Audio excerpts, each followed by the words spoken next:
বন্ধুরা, আজকে সকালবেলা জাস্ট পার্কে আসলাম। তো এখনো লোকজন কেউ নাই আশেপাশে, কিন্তু এখানকার দৃশ্যটা দেখে মন ভরে গেল।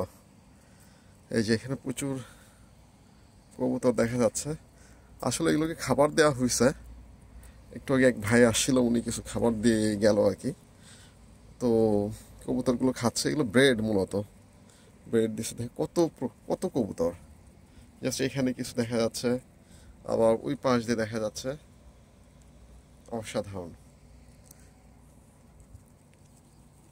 পাশে ফুল ফুটছে।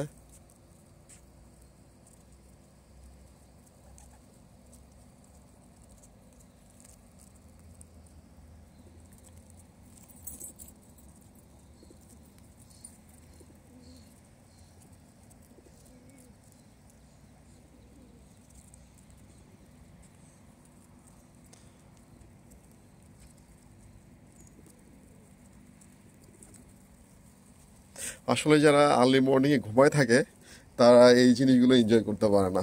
আর সব জায়গায় এগুলো অবশ্য দেখাও যায় না। সকালের জাস্ট সূর্যটা উঠতেছে, উঠে গেছে অলরেডি, এখন বাজে 6টা 42।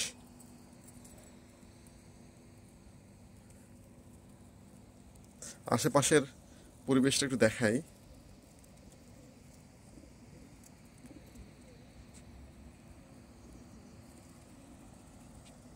এর পাশে একটা সুপার মার্কেট, আর এইটা হলো পার্ক।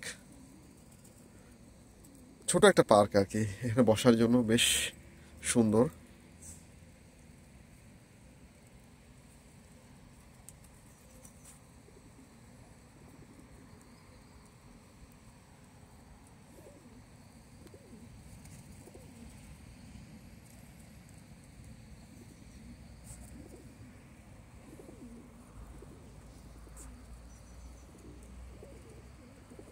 চারপাশের পরিবেশটা এরকম।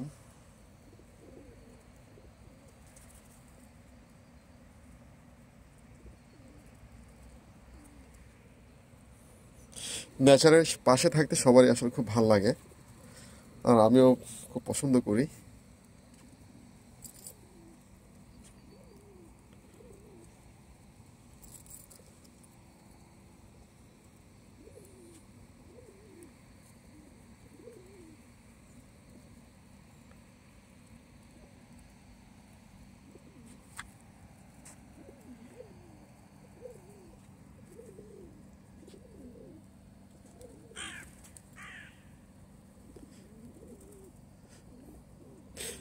একটা খুব আশ্চর্যের বিষয় সেটা হলো গিয়ে, এই এই কবুতরগুলো কিন্তু -2, 3 বা -4 ডিগ্রি টেম্পারেচারে কিন্তু এরা সার্ভাইভ করতে পারে।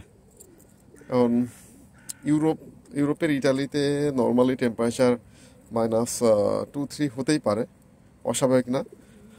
আর আমি পোল্যান্ডেও দেখলাম একই অবস্থা। পোল্যান্ডে তো টেম্পারেচার আরও খারাপ হয়ে যায়, ওটা -10 পর্যন্ত চলে যায় অনেক সময়।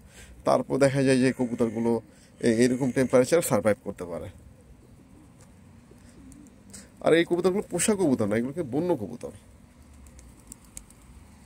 হ্যাঁ, সবগুলো উড়ে চলে যাচ্ছে ছাদের উপরে।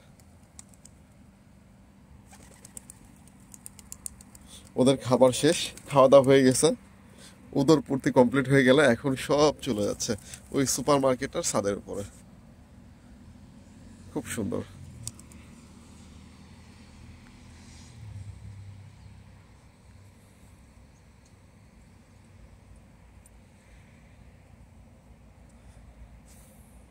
এই যে এই গাড়িটা দেখা যাচ্ছে, এটাতে করে আহ, এখানকার সিটি কর্পোরেশনে বলা যাবে, সিটি কমিউনির আন্ডারে আর কি, ওইটার কমিউনিটির আন্ডারে। তো ওইখান থেকে লোকজন আসে, ওনারা ক্লিন করার জন্য যদি কোনো ময়লা থাকে বা কোনো কিছু থাকে।